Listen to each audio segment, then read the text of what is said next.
Good morning, everyone.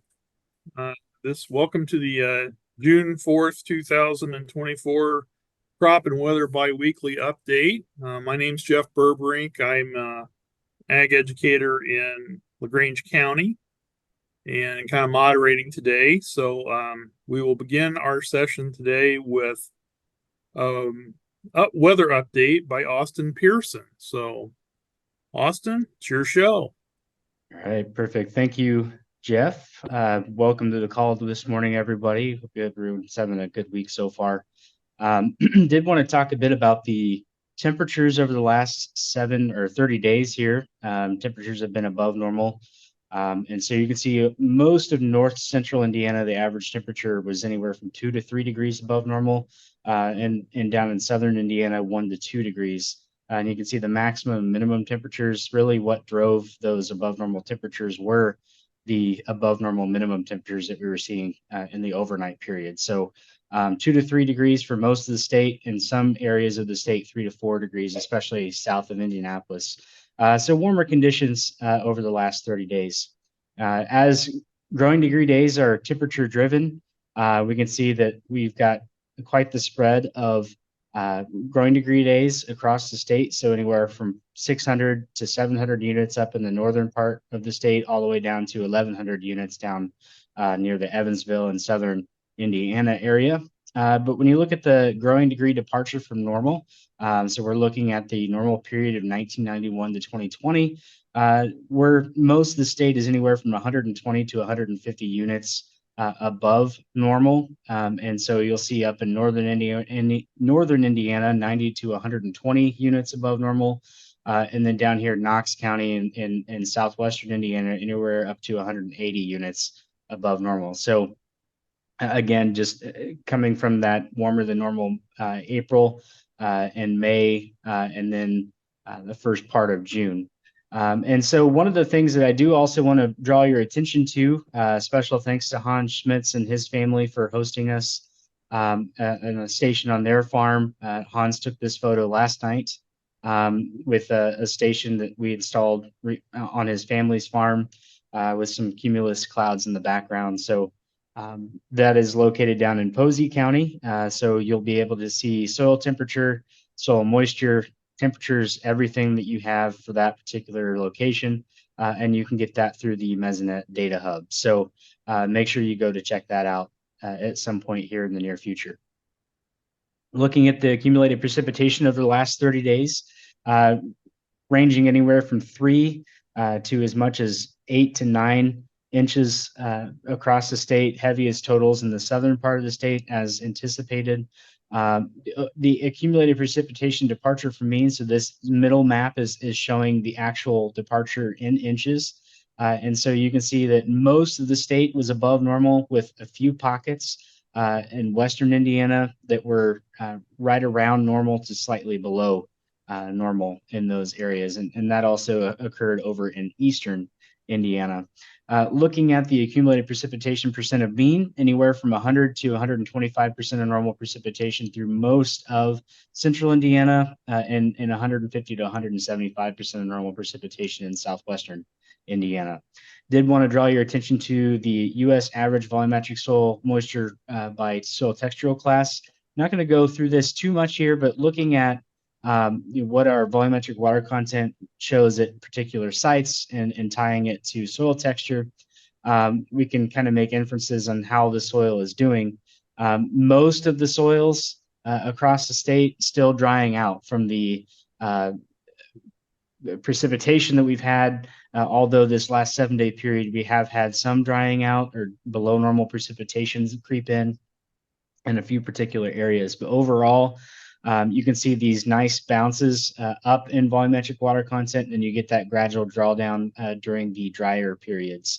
And so we marked on this graph, and you guys will get this after this presentation through email. You'll be able to see what the field capacity and wilting point is. So anything above that field capacity would be considered saturated soils, and below that wilting point, we would consider very dry.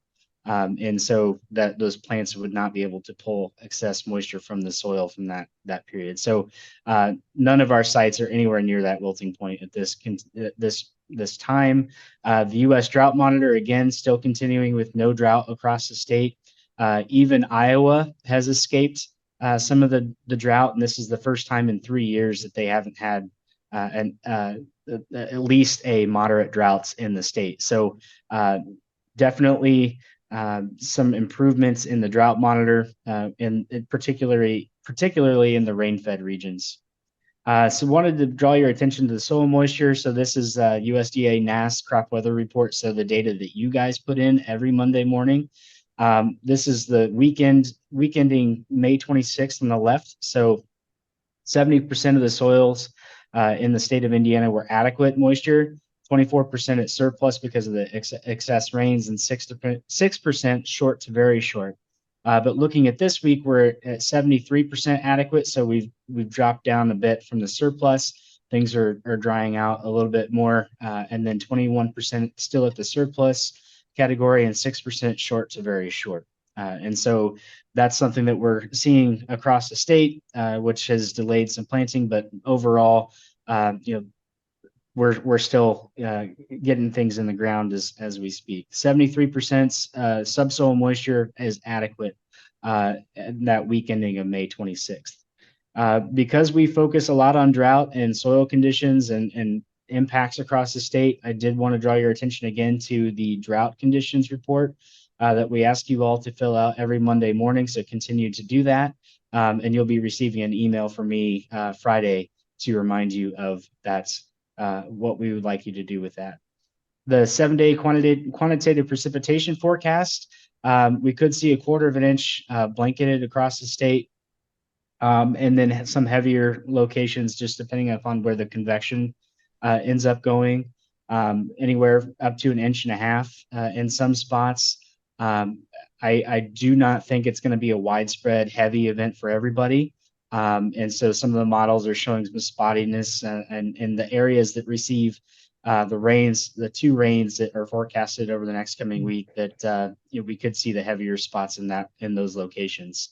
And so the other thing to contend with is that we will have highs in the 70s towards that mid part of June. Temperatures look to rebound closer to the mid 80 degrees mark. So elevated chances for below normal temperatures. I don't see anything to be concerned about. I think we'll still continue to accumulate growing degree days, but still for this time of year, elevated confidence in the below normal temperatures, and slightly elevated chances for below normal precipitation and near normal precipitation on the eastern half of the state.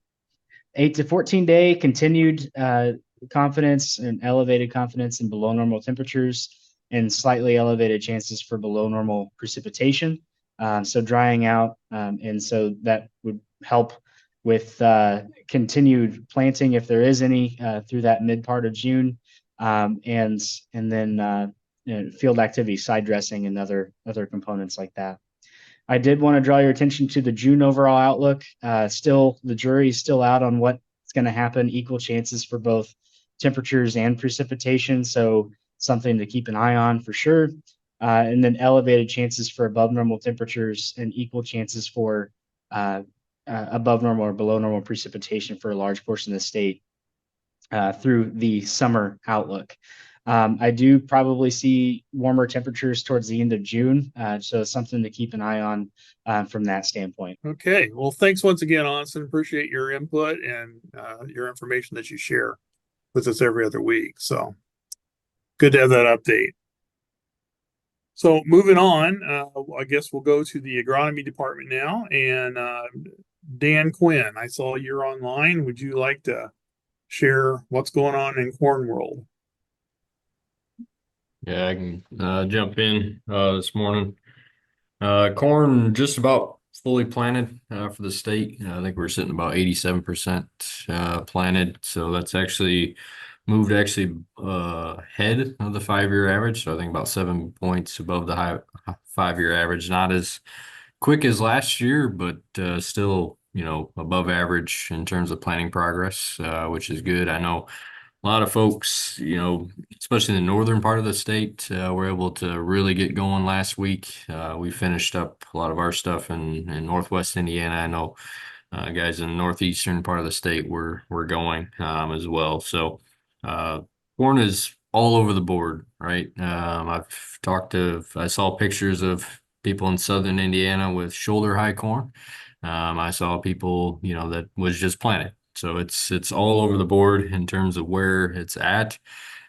Just, the function of this year being, how spotty rainfall was, some areas getting 3 inches, some getting 2/10, it just was all over the board. But planting progress is ahead. So I think that's, a positive aspect that the state is almost done. And, you look at some rain maybe coming through today and tomorrow, but, could be pretty clear after that. So I expect, over the next week or two, a lot of folks to wrap up planting. Today we also had condition ratings come out from the USDA. So, 71% good to excellent is really good to see, right? So a lot of good corn out there. Typically when we're in that, 70% good to excellent, and if we can stick around that number, that usually tracks to pretty good corn throughout the state. But good start in terms of 71% good to excellent. That's pretty high. When you look at other parts of the Midwest, Illinois, the Iowas, they've been had a lot of heavy rainfall in those areas as well. But really the entire corn belt has pretty good good to excellent ratings just from what I've seen as well. So Indiana, off to a pretty good start. Calls I've had, it depends on where you're at.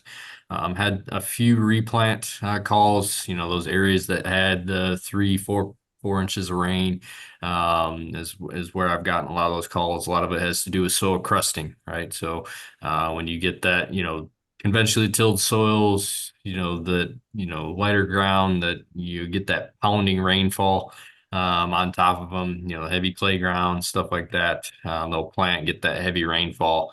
And that soil would turn to concrete, crust right over. So had some, soil crusting issues in areas. Actually, a lot of the replant calls I've had have actually, the stand has been there. So they were, noticing some emergence issues, some challenges with emergence, but final stand was still, 24, 25, 26,000. So a lot of the folks that I had talked to in terms of making that call ended up keeping that call or that stand of corn. So, still, if you're down in that 25, 26,000 plants, especially northern part of the state when you're getting this late, it's probably best to leave it. That corn can still yield well at those plant population numbers right there. But I had a question from Bill. So, recommend sorted tillage to break up surface crusting, right? The key one is the rotary hoe. Some folks may have them back in the fence rows if they can get them out. Rotary hoes, they can help, right? But we do expect some level of stand loss with rotary hoes. You're just going to have it, right? So it's always good to kind of make a pass and check that corn. If see how many are you pulling out, quite a few, or how it's set. So rotary hoes definitely can help, right? You got to go fast with them, across the field, but they can help break up some of that surface crust. They're not perfect, right? But they can help. Another one that I've seen work pretty well is some guys will actually run their planters again, and they'll just run them where the row cleaners, right? They just have the row cleaners set, leave the planter up, but have the row cleaners set where they're basically running those same AB lines and using those row cleaners basically to break up that furrow or where that corn seed is at. I've had, quite a few producers I've worked with that had pretty good luck with that.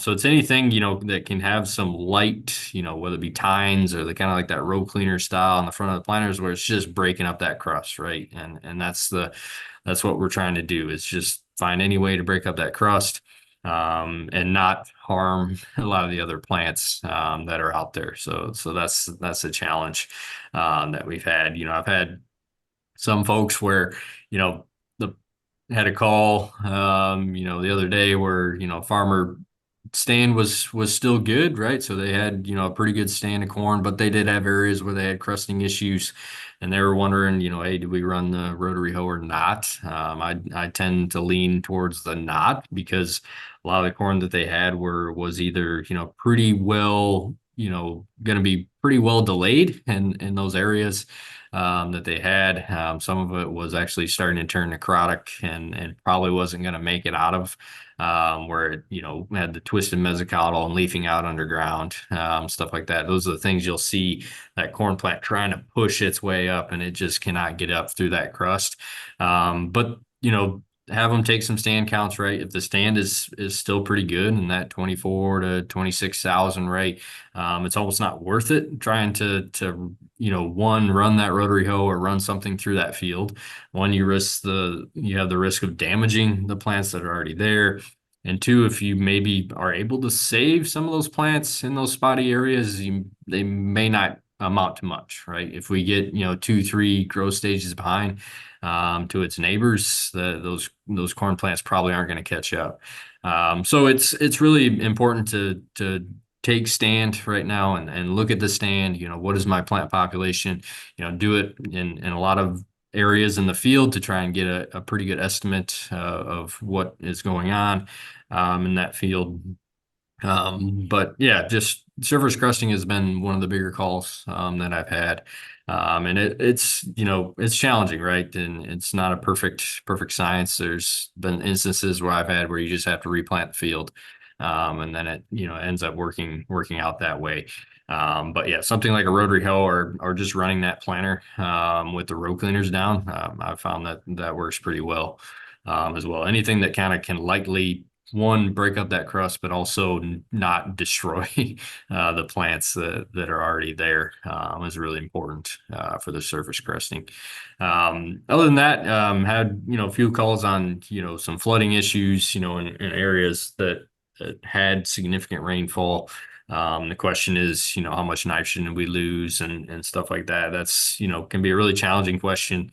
And often, we can help walk you through that if you have that question, right? It has to do with, what timing, what source, how long, you had pounding, how much rain, did you have an inhibitor, did you not, stuff like that. So it's kind of a process that we can kind of get you close, but it's really, really challenging of a question to try and answer. Had a call where farmer had nitrogen on parts of their field were flooded for about a month. So, I would expect a lot of that nitrogen to be gone in those areas from denitrification. But if you do have those questions, just feel free to reach out. We can kind of walk you through. But there's a lot of different factors that play into that question of whether or not we have some left or not. Been on a few calls, some pest issues, and if Christian or John's on here today, black cutworm and non-GMO corn. Actually had a field here at our research farm in Acre that was decimated by black cutworm. And then I actually had a couple other email chains and stuff like that on black cutworm. Predominantly non-GMO corn. Saw some in some non-GMO waxy corn and other specialty type corn popping up as well. So those are kind of been the main questions, main calls I've had. If you look across the state, a lot of the corn is in what I like to refer to as the middle school phase, where it looks kind of awkward, maybe not quite that dark green, right, that you're expecting. A lot of that corn is going through transition in life, right? It's transitioning its root system. It predominantly had lived off the seed up until that V3 growth stage, V2, V3.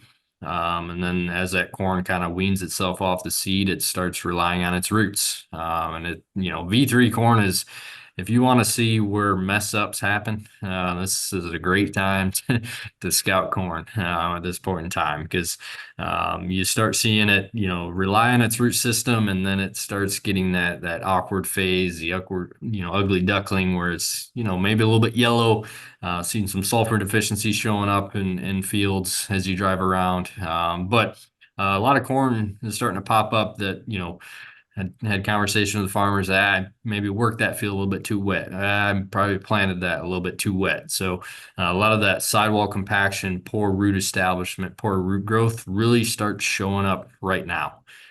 So it's a great time to walk fields and scout fields right now. It's always a time where I'll have farmers say, my corn looked great a week ago, and now it looks like you know what. So a lot of things will start showing up right now, and then the corn plant will go through its transition period. It'll establish its roots. It takes up until about V6, and it'll establish its roots, and it'll be off and running at that point in time. But you can really start to notice where maybe things where compaction was occurred, or sidewall compaction, or we planted a little bit too wet, or something like sulfur. Some of those nutrient deficiencies will start showing up at this point in time. Seen it in quite a few fields. A lot of the corn will end up kind of growing out of it, right? It kind of comes with the territory as the roots getting established, and that corn's really kind of ramping up to take off. So some of those nutrients in that plant get a little diluted, and that plant is really starting to get going. Especially you got the moisture. A lot of side dress went on last couple of weeks. Talking to a farmer cooperator I had this morning, who's getting the rest of his side dress on. We're getting a lot of the side dress on in our trials. So that corn is just fixing. We get a little bit of rain here. That corn is going to really rocket off of, as we get in this rapid growth phase. But those are kind of the main calls that I've had so far. Some replant questions, crusting, a little bit of insects, and then some potential nitrogen loss with some of the heavy rainfall in areas. But I would say the most part, a lot of the corn looks really good. That's a reflection of the crop condition ratings. Replant calls very location specific, where they're coming from, in terms of what the weather has been in those areas. But a lot of corn is off to a really good start across the state, and a lot of side dress has been completed around the state. So I hopefully we can keep it that way as we move forward. But again, if you got questions, stuff like that, I'm happy to help answer them the best I can. So that's bulk of what I have, Jeff. Thanks, Dan. Yep. Anybody have some questions for Dan? Okay, I'll move on to some other people within the agronomy department. I see Keith Johnson's on. Keith, you want to say a few words about forages? Yeah, good morning. Let me just begin and say that I know the weather has been problematic in many, many cases for producers to get hay made, but I think it should be wrapping up. I think there's been enough episodes of 3-4 day stints to get the crop made. And what's going to happen for that hay that has not been made is essentially quality is deteriorated. And so that's something that can be measured again with the forage analysis, and would encourage you to inform people if you have a hay probe alone. I know we had a program several years ago that we tried to outfit anybody that requested a hay probe, and there are some that were given 10, 20 years ago as well. So if you don't have one, I would encourage you to think about purchase by going to foragetesting.org. But anyway, I'm hopeful that we're pretty much wrapping up the first harvest. This is an excellent time to apply fertilizer on the field if it's necessary, and hope that's being done by a soil test in the recent past or very, very close to now.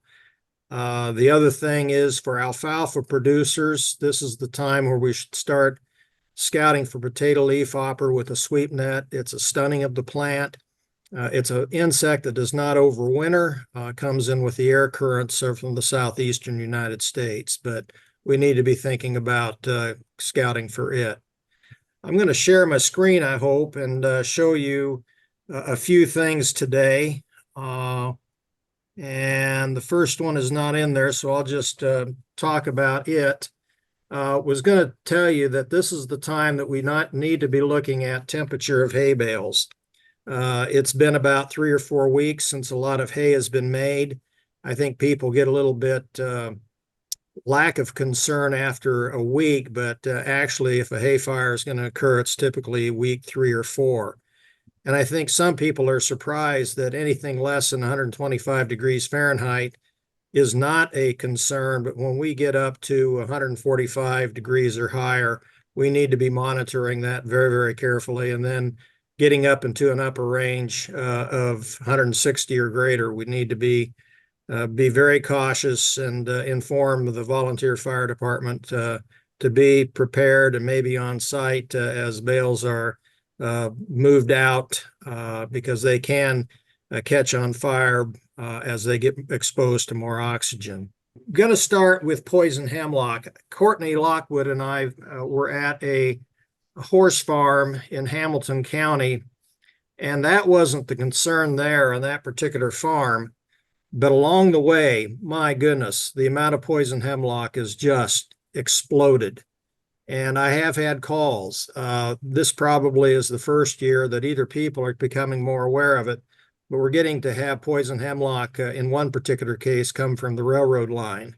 And as I traveled in Tippecanoe County, there literally was a row next to a tree line that was probably about 5 yards wide, the whole tree line of a quarter of a mile. And so I'm going to take you through this particular exhibit that we have at the Southern Indiana Purdue Ag Center. There we go. Get that back. At the Purdue Ag Center. And I'm very, very proud of the team that was involved with this. This was a team of Jason Tower, who is the superintendent at the Southern Indiana Purdue Ag Center, Dr. Grant Burcham, who is a diagnostician at the Hickey Lab, where they do necropsies and try to determine what caused an animal to meet its maker. And also we had Molly Hassenauer, who's an extension educator in Crawford County.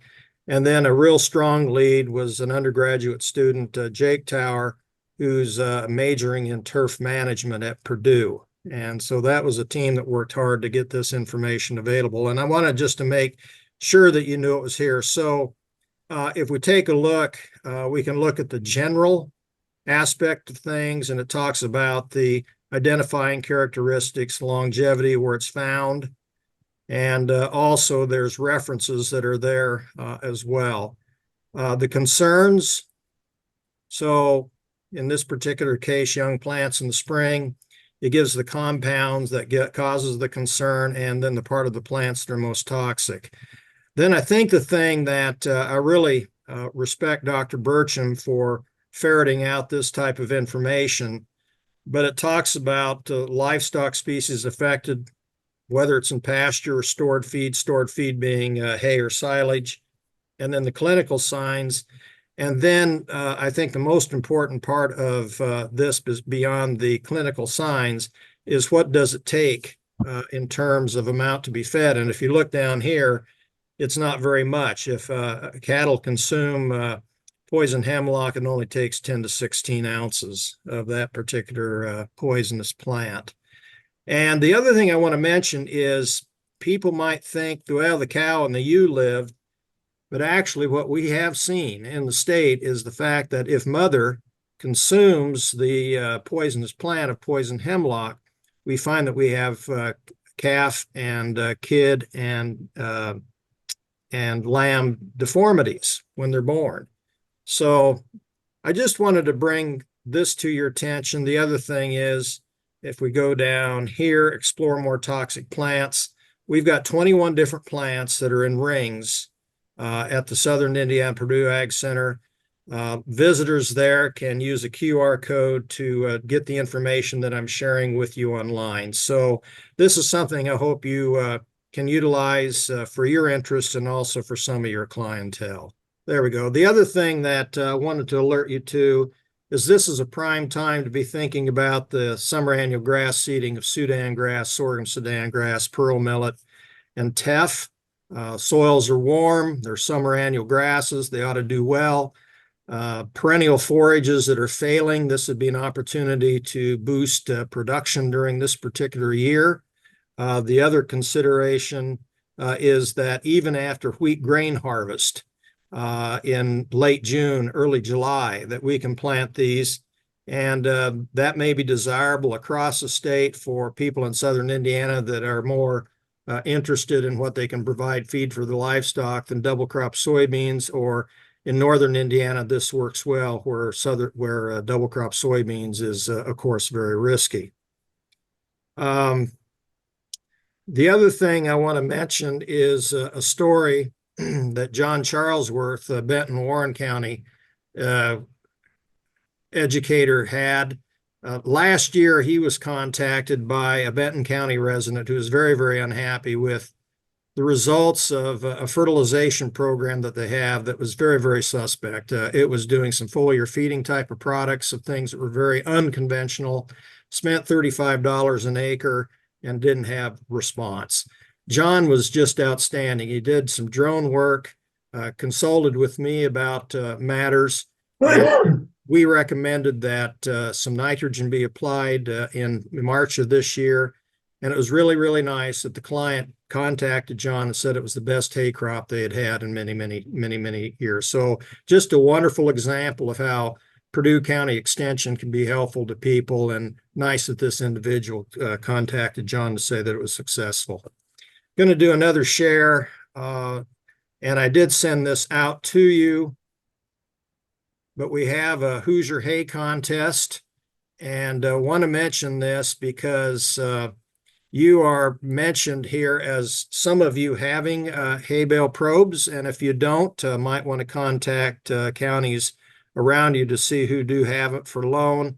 Otherwise, encourage them to make this a routine and purchase their own by going to foragetesting.org. We'll have different types of probes. Had many sponsors, really pleased. We had the livestock organizations, and also SureTech Labs is doing this at a reduced fee, which is really an incentive. It's sponsored by the Indiana Forage Council, and the entry deadline is September 30, and the rules and entry forms are at the Indiana Forage Council website. We do make reference to extension educators in the standpoint that if you have producers that enroll in this and send samples to the laboratory, that you will get forage analysis results as well. And we will help you in the process if individuals contact you about what those results mean. We'll try to give you a short version that they can be handed with, and then you might be able to have an opportunity to learn a little bit about forage quality as well. But we'll help you through that process as we get into the early fall. The other thing that's going to be neat about this is the fact that we're going to follow this up with in-person type of activity where the awards will be given, but we'll also have some seminars that deal with forage testing and forage analysis and hay quality. Lastly, I would just want to mention for your calendar, the grazing schools, August 2 and 3 in Daviess County, working with Sarah Brackney on that, and September 27 and 28, working with Jeff Burbrink and others in the counties there. LaGrange County is the host, and also on 27 and 28, same day as Jeff's grazing school, is we're having a stockmanship activity down at the Southern Indiana Purdue Ag Center. We know they're on the same days, but that type of distance we don't think will be interacting with different clientele. So those are some things upcoming. We'll keep you informed, and I'm available to answer questions now or, in the future. Thank you, Keith. As always, we appreciate everything you do. There's a couple links in the chat. One, an article that Kurt Lanzone posted about your hay being too hot. And then I put in a link to the toxic plants for down at the Slipack farm. Hey, just joining in. Not sure if it got shared or not, but I'll do the quick update on personal and then go to soybean. So when you have a 8-year-old that has a broken humerus, it's kind of hard to get out the door. So got a broken bone to work through, but all right, sorry for the delay here. In terms of soybeans, We've got good progress, obviously, with the last few weeks and the weather that's changed. And so planting progress has definitely changed in a way that we're above the 5-year average. Not as fast as last year in 23, but still on a really good pace. And I think what may be even better is the emergence rate, right? We've had some good moisture for the most part and some warm temperatures. And so the beans that were in the ground, even if it got a little delay in the start of planting, have got out of the ground in a pretty fast fashion. Stand establishment is the big thing that we're talking about now in terms of making sure that we do have an adequate stand. And, the numbers that we talk about on this one is, we're shooting for 120,000 plants at a minimum. If we go over that, it's not a problem. It's just a matter of maybe a little wasted investment in seed.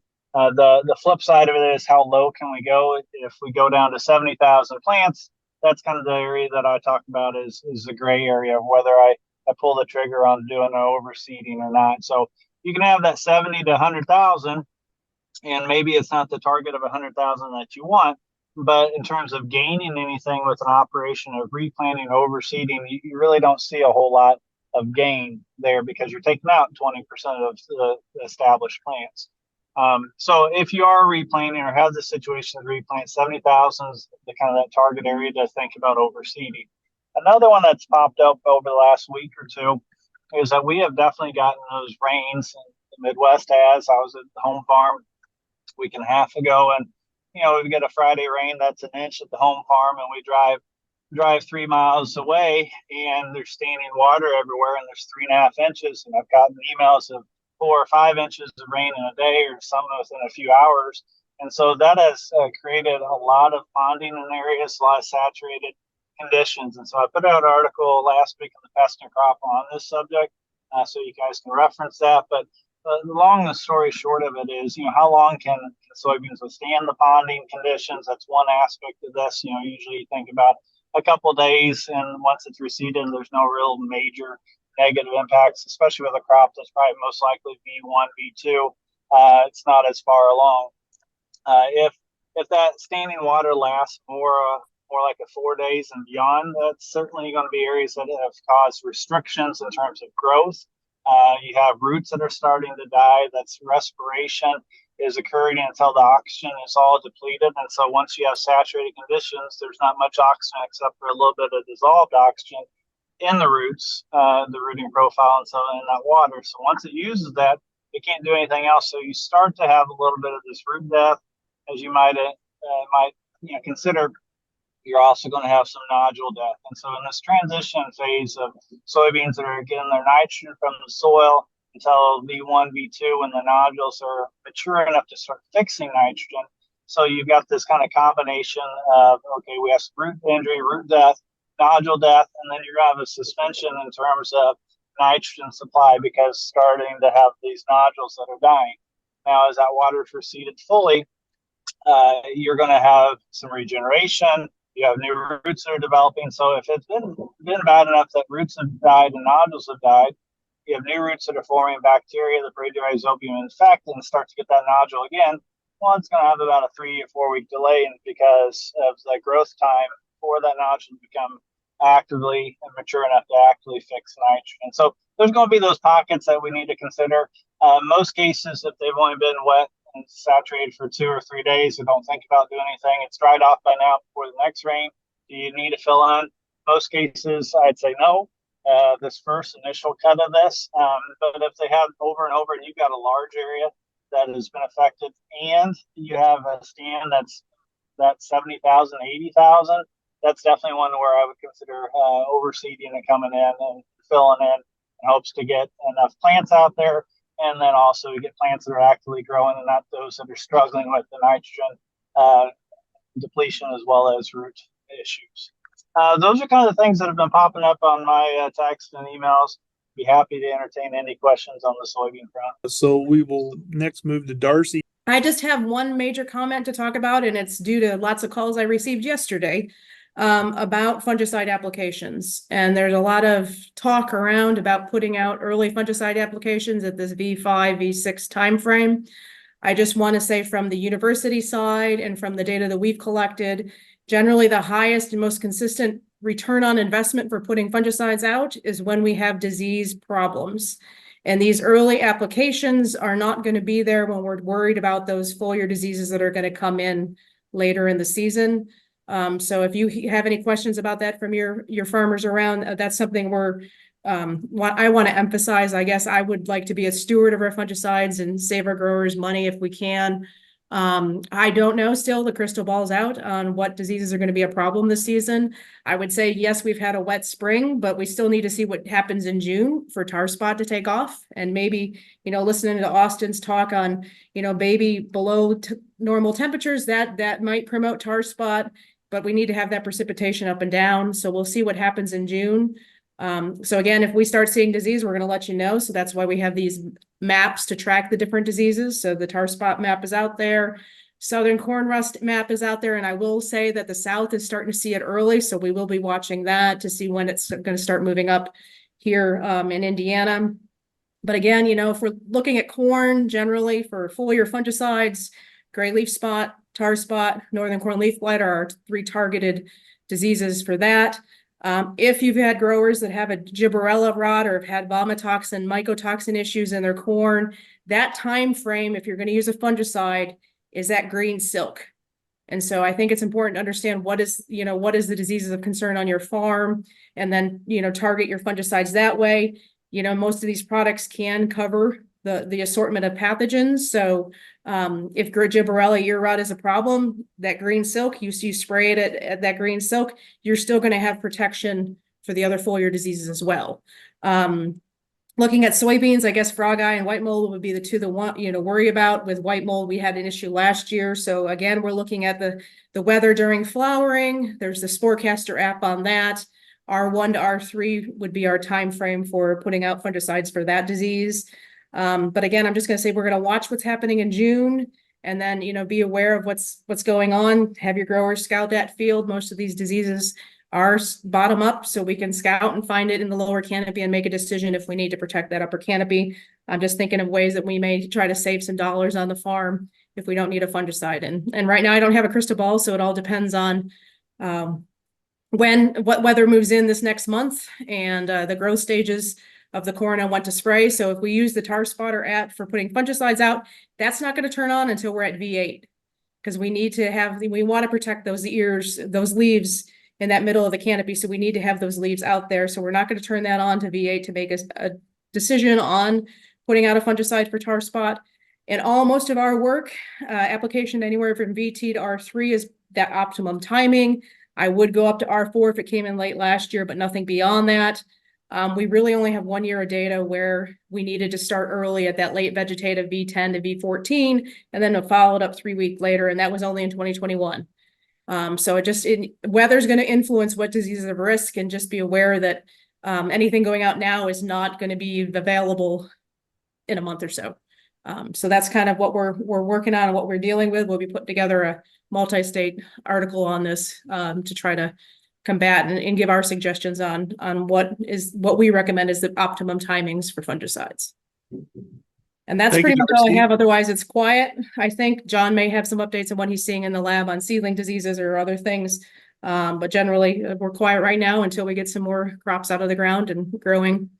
Darcy, there's a question in the chat from Matthias concerning corn after corn situation that had tar spot last year. Or what? Well, I guess the question, first of all, is how severe would be my question. How severe did it have?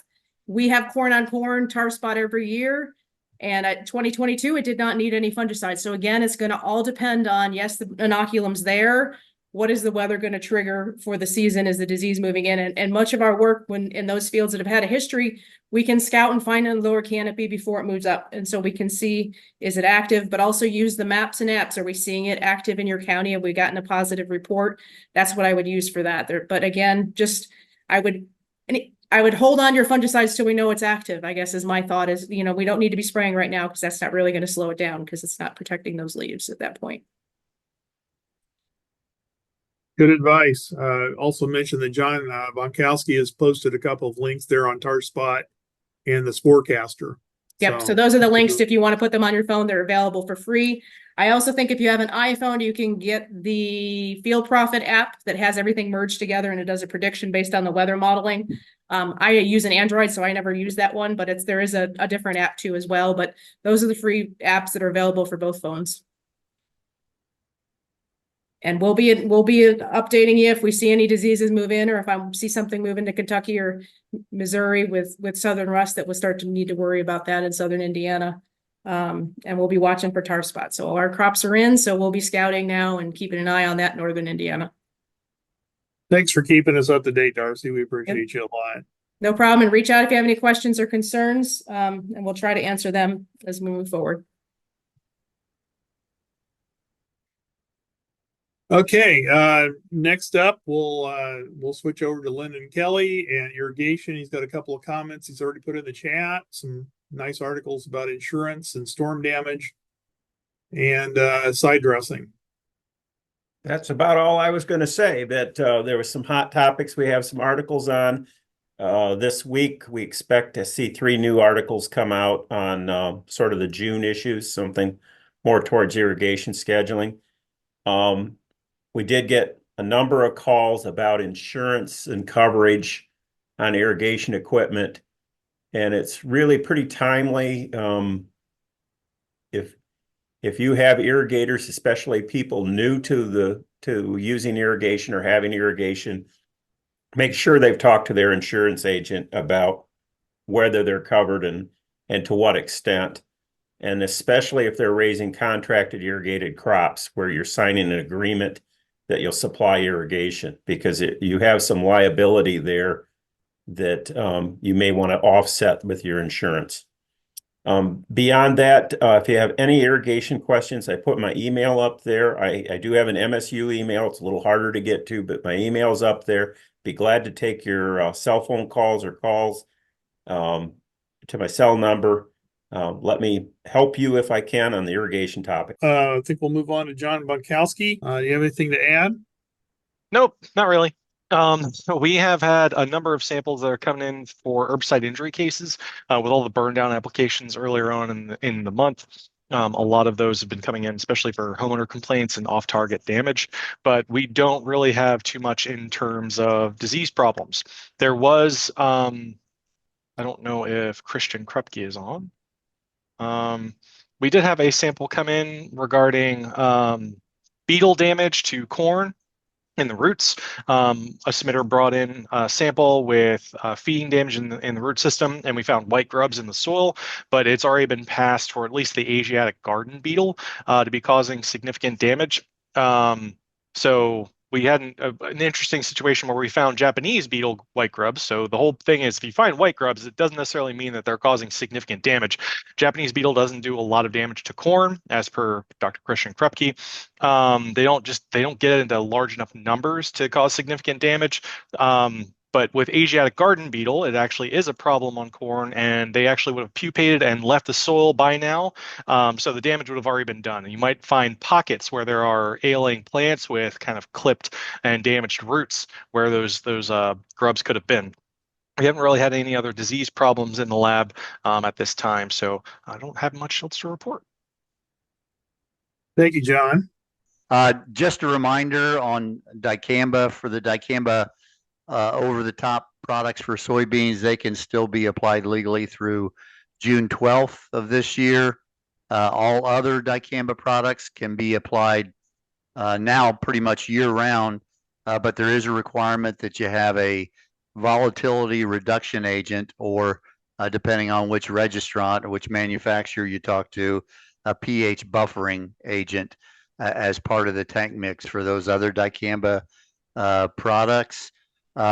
Looking at our drift numbers for this year, as of today, we've fielded 74 drift complaints. That's about half of the number, the total number from last year. So, and it's about 64% of all the complaints we've received to date, and that's fairly normal for us. Obviously, this next month is going to be a big month for us, particularly if we do have a need to apply aerial fungicides. None of these complaints have been aerial complaints to date.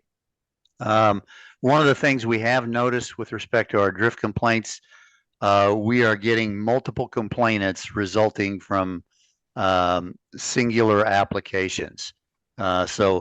And a lot of these to date are to drifts to residential ornamental plantings. So less so complaints about drift to other crops, obviously. So it seems like a normal year to date, but it does seem like there is a tendency for multiple complainants resulting from like entire neighborhoods resulting from one application, singular application. So that's really all I have to report. Thanks, Jeff. Thank you, Dave. Anybody else need a report for the good of the cause? If not, Jeff, yes, Dave. just a quick announcement. Sometimes we wonder if the programs we're doing makes a difference. I've done several grain bin safety programs, got all the departments in my county, rescue tubes. They used one that saved a farmer's life last week in a grain bin entrapment. So keep doing these programs. We never know when a life save's going to be a farmer, you know. Awesome news. And it looks like we have a hand up. Dave Scott again. Or are you clapping? No, I was just clapping. It's a good Okay. news. It's a good news story. I'm happy to hear it. I was just clapping. Good. We're getting lots of positive comments in the chat too. So glad to hear that, Dave. Thanks for telling us the good news there. With that, we'll close down. The next crop and weather biweekly update will be June the 18th, 9 a.m. So be looking for that in reminder email coming up a few days ahead of time. And everybody have a good couple of weeks.